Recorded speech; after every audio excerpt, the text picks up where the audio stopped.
and welcome to another evening of frank conversation here on Hard Copy, coming to you from our studios in Abuja. I'm Maokbe Ogun Yusuf. Now, over the last 3 editions of Hard Copy, we have focused on education. First, taking up the Taraba State Governor on his plans for primary and secondary schools. Then, speaking with the Vice Chancellor of the University of Maiduguri, who discloses the challenges of running a university in a security-challenged area. Then, with the Minister of Education, Professor Tahir Maman, on some of the challenges brought forward by the Vice Chancellor. If you missed any of these episodes, please go to our YouTube channel, youtube.com/channelsweb, or channelstv.com/programs/hardcopy to catch up. Tonight, we turn our attention to the economy. No, not monetary policy or foreign exchange, but some challenges in specific sectors that seem to undermine whatever it is government might be doing to prevent sabotage in the real sector. On the 21st of February, the Foundation for Investigative Journalism, FIJ, released an investigative media report titled Undercover as a Smuggler. In the report, investigative journalist Fisayo details how he was able to smuggle in 100 bags of rice with the help of smugglers who worked with some corrupt officials of the Nigeria Customs Service, who allegedly take bribes from smugglers and then betray patrol teams by updating smugglers on their colleagues' itinerary. Now, as if this investigation wasn't damning enough, on the 28th of February, FIJ released another report, this time accusing the hierarchy of the Nigeria Customs Service of smuggling in motorcycles used by terrorists and hard drugs into the country. While the FIJ was doing this, Premium Times, another online media platform with an investigative arm, released an exclusive report titled Top Nigeria Customs Officers Enmeshed in Multi-Billion Naira Corruption Scandal. In it, they reported that at least 40 senior officials of the Nigeria Customs Service have been indicted in a robust investigation by the Economic and Financial Crimes Commission, the EFCC, who investigated proceeds of bribes paid to customs officials by smugglers importing and exporting contraband goods through Nigerian borders. At some point, they even said they found 12 billion naira in the accounts of 7 senior customs officials. All of these investigations are putting a big question mark on the efforts the Nigeria Customs Service is making to protect the Nigerian economy from smugglers and saboteurs and encourage production of goods and services within the country's borders. On Hard Copy tonight, I speak with investigative journalist and editor-in-chief of the Foundation for Investigative Journalism, Fisayo, who joins us from Seoul in South Korea. I ask him not only about the findings of his investigation, but what has piqued his interest in this line of investigation. Thank you. Before I answer your question, let me quickly say that I noticed you used the word allegedly. And everything I'm going to tell you on this program, none of it is an allegation because I was an active participant in the story. So I'll be telling you the things that I saw, basically, not exactly the things that people told me, you know. So how did I get into it? It was about, different complaints that had got over a number of months about the scourge of smuggling in that axis, and whenever I put out a story and I sign it off with my name and I call it an investigation, I participated in it. So I thought, let me try to smuggle, some items into the country in bulk and then see if it's possible. So there are 2 major talking points so far from that story. What I said happened with customs in terms of how they take bribes and let people smuggle things into the country. And then my mentioning of Ibrahim Egungbo Dende, as a smuggler. Those are the 2 talking points. But Dende was not even supposed to be part of the story. It was simply about customs, and then in the process, I found out more than I bargained for, as they say. So can you tell us a bit more? Because I noticed that this has now gone on. You started sometime in 2022. This investigation seems to have taken a period of about 2 years. You did Fantastic. one by motorcycle, and then you said you tried to go back again to see to do one, you know, with a vehicle, that's a car. But it would seem that one was more successful than the other. So I'm happy you asked that question. So I went in November 2022. You know, went into Benin Republic, got the bags of rice, brought them into a place called Ojaodon. And then from Ojaodon, I was supposed to move them to Ilaro. But we had to bribe customs. So what happened was I went in, like I wanted to smuggle, and then I had to get smugglers already based in Ilaro and Ojaodon to take me in as part of them. Meaning that everything I wrote that the smugglers told me, the smugglers were not speaking to a journalist. The smugglers believed that they were speaking to a smuggler like them. And that's what, so when people say, oh, it's hearsay, it's not hearsay. No, it's just like going undercover to join a robbery gang. And then, you know, because you are one of them, they tell you, oh, and the IGP or a police commissioner is part of them. It's not, you can't treat that kind of information with scant regard. So we were waiting for customs to tell us the day to move the bags of rice from Ojaodon to Ilaro.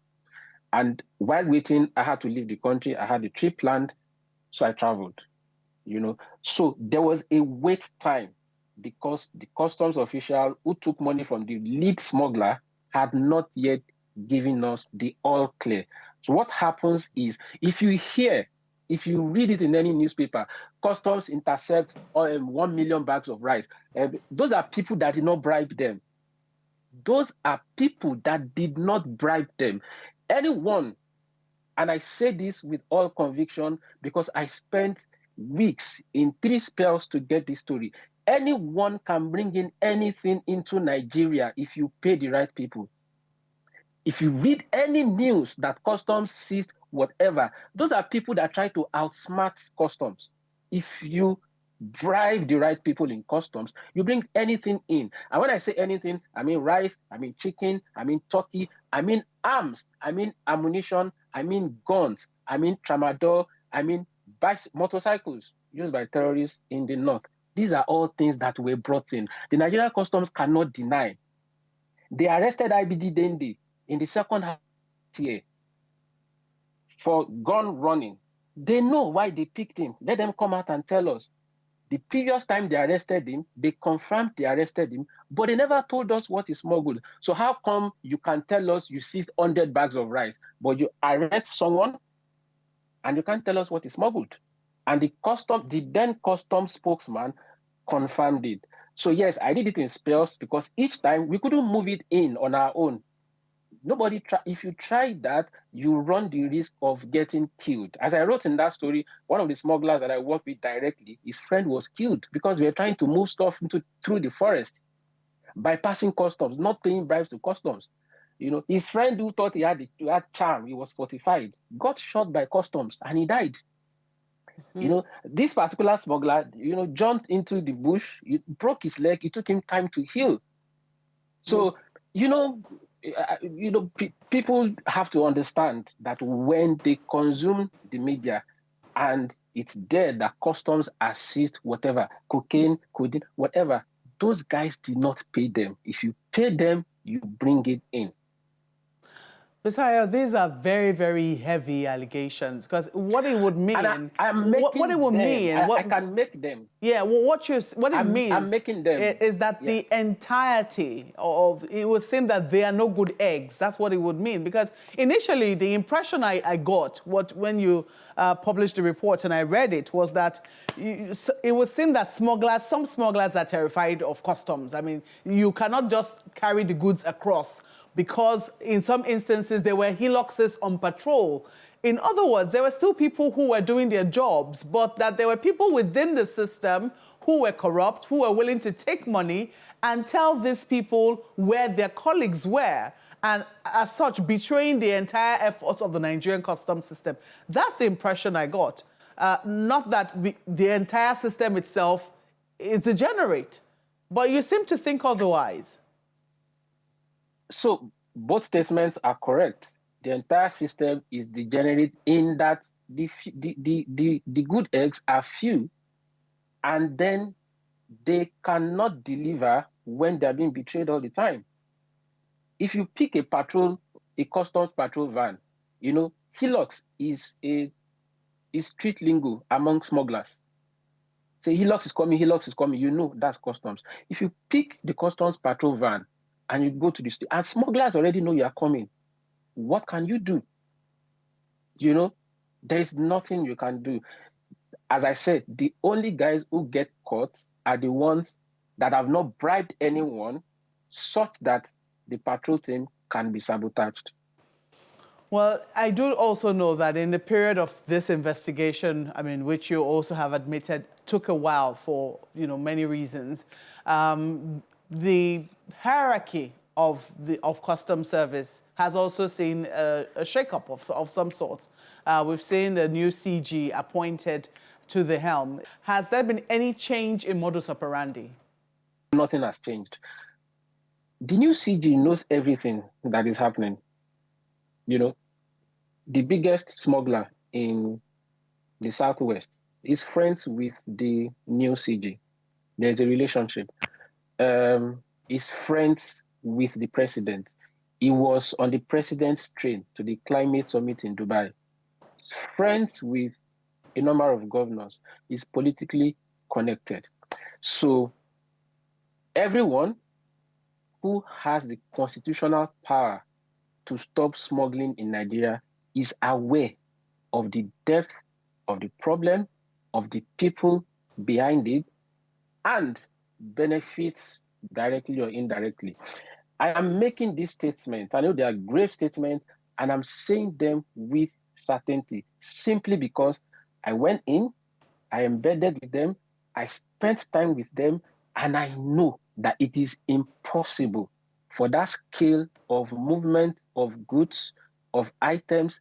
I saw trailers. Fuck that. I imported a small good 100 bags of rice. I saw trailers moving stuff unchecked, and they are labeled headquarters movements. Nobody could stop them. You can't put a customs officer on the road and then the customs officer is not free to stop movements of trailers coming in from outside the country. Can only happen because, as they say in Nigerian parlance, it's order from above. Well, I mean, as I also pointed out, there were 2 reports released almost back to back within the month of February alone. And it does appear now from this ongoing investigation, which you said you came across with one of the, I'm trying to remember his name now, IBD, I think you called him in your investigation. Yeah, IBD didn't. Yeah, it does appear that quite a lot more is going to be coming out. But I want to focus on the first 2 reports which you released. Now, the first one, I saw that you undertook it, you went to Ilaro and all these other places around Ogun State. Benin Republic. Exactly, you embedded and, you know, you had visuals and all of that. But the subsequent one, in which you accuse the Nigeria Customs Service of smuggling motorcycles used by terrorists. And these are grievous allegations when the Customs Service itself is the one, you say, smuggling these motorcycles on behalf of terrorists, not just for commercial motorcyclists, because we know that it's still a major source of transportation for many people across the country, but specifically for terrorists. And you also say they import hard drugs into the country. You seem to have relied more on sources than an actual investigation. What would you say is responsible for the differences in connecting the investigative dots? So for every single undercover investigation I have done, I have happened on sources who were willing to volunteer more information, sometimes with proof, when not with proof, with a promise to show up, if necessary, in court if anyone says there's a lawsuit. So the source I quoted in that story is not an ordinary source. Look, no source can tell you that Zone A, all movement of goods in Zone A have been narrowed down only to Ojaodo. No ordinary source can give you that terminology. No ordinary source can know the contents of goods being moved into the country. No ordinary source can know the destination of motorcycles. Welcome back. You're watching Hard Copy, coming to you from our studios in Abuja. We're speaking with Fisayo Shoyombo, who's the editor-in-chief of the Foundation for Investigative Journalism, FIJ, and has released a series of reports detailing widespread corruption within the Nigeria Customs Service. Now, you said, and correctly, yeah, motorcycles are means of transport. When you bring in motorcycles into this country and they are destined for the north, you are creating problems. When you bring in tramadol and it is destined for the north, you are creating problems. When you smuggle in arms and ammunition in the second quarter of 2022, and we had a presidential election in the first quarter of 2023, you are creating problems. Now, if the Nigerian customs arrests you for gun running and you are freed, it means that there are people who are powerful who benefit from it. The Inspector General of Police is from this region. It's from Yewa. This smuggler is from Yewa. The IGP, if he does not know what is happening where he's from, then he's not fit to be IGP. If he doesn't know, but he knows. You probably will, during this show, play a video of Dende threatening to kill a custom officer who, for whatever reason, stopped his vehicle containing rice, stopped it from entering the country. And he was openly boasting. I have called Wale, that's the CGC. I have called Ejigbono, that's the controller of operations in Zone A. That's the most powerful controller in the Southwest. I've called Ejigbono. I've told Ejigbono to call Wale. And, you know, the confidence, the language, you had customs officials, gun-wielding customs officials, not like they were not armed, they were armed, begging him, pleading him. You know, these are things you see that show you how bad the situation is, how terrible. We are sitting on a keg of gunpowder in this country. Our insecurity issues are nowhere close to getting resolved. Because if you move in arms and ammunition large scale into the country and you get away with it, they've disappeared into the country. They are ending up in the arms of people who have no respect for the sanctity of life, and some damage will be done with it. So it's a big problem. Mm-hmm. It is indeed a very big problem, but I don't know whether you see, I was going to ask you first about, you know, what the reaction of the Customs Service has been to this, because I know that as a journalist, you would have reached out to them. We'll come to that shortly.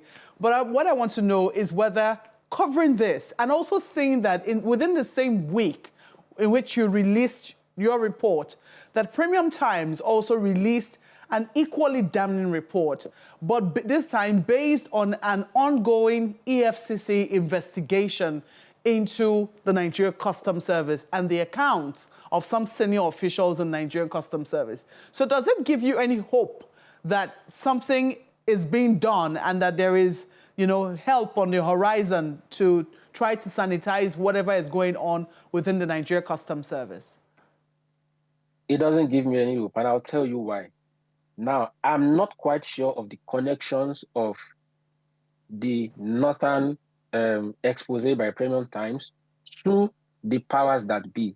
I don't know that connection. It's true, you know. So Premium Times got the documents, the contact from the EFCC in the north.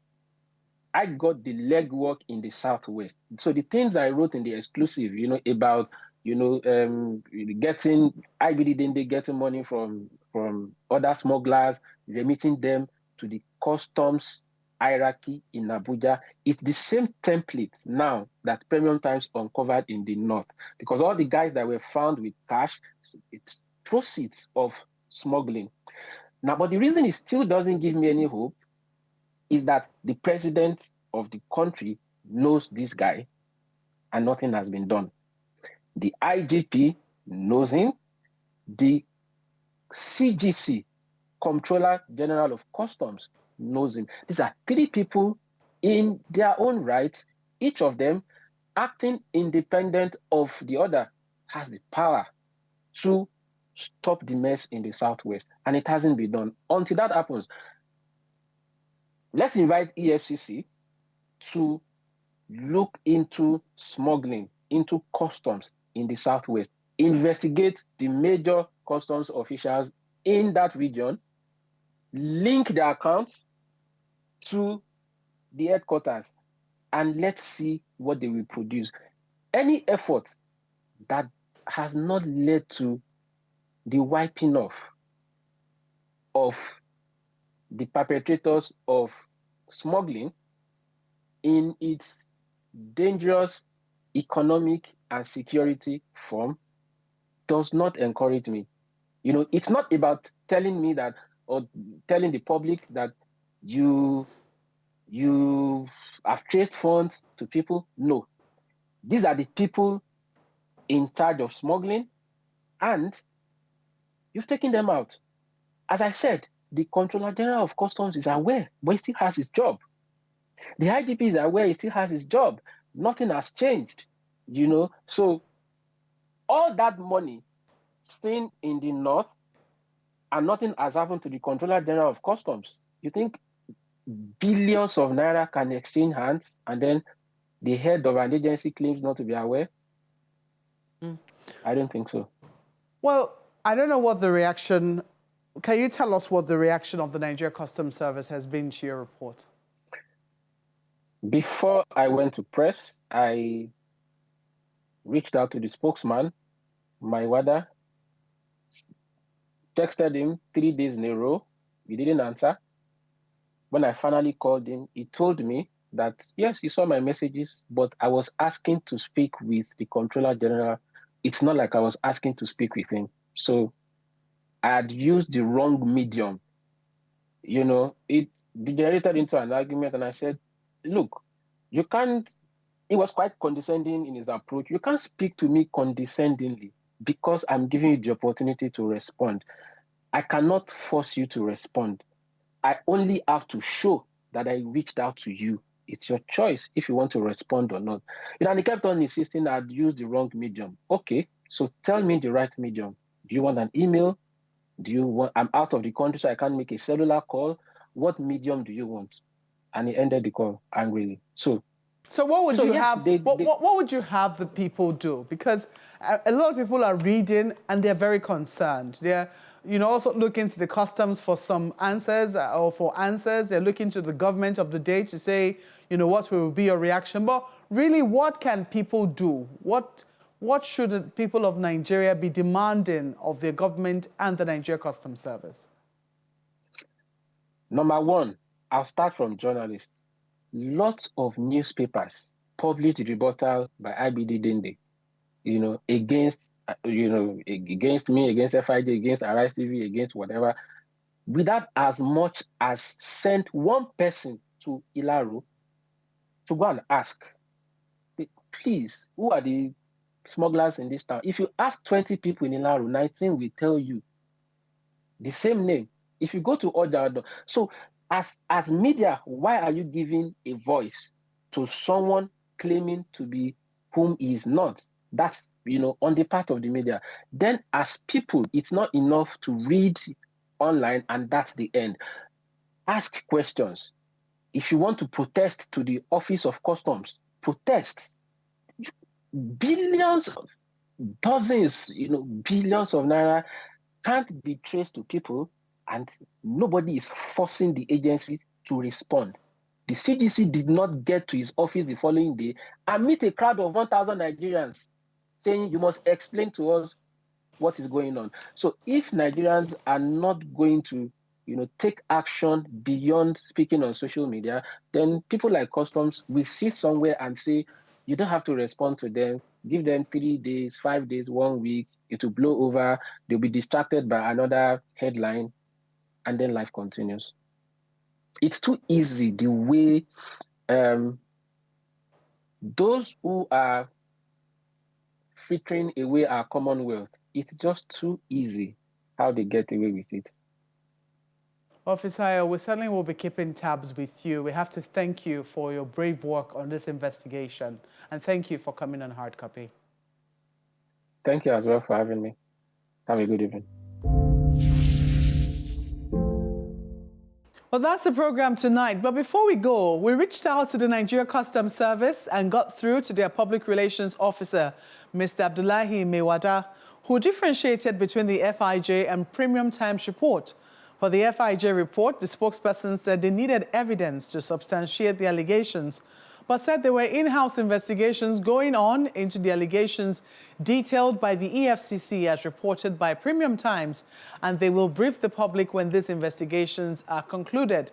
And as Fisayo mentioned, IBD Dende has taken out disclaimers in some newspapers, although some of them who published online have started to take them down as well. We're also trying to reach Mr. Dende. Well, for more on the investigation spoken about here tonight, please see the following links to get more on the work done by these brave journalists. Thank you for watching. We'll be looking forward to your feedback as well. I'm Mawakwe Yusuf. Good night.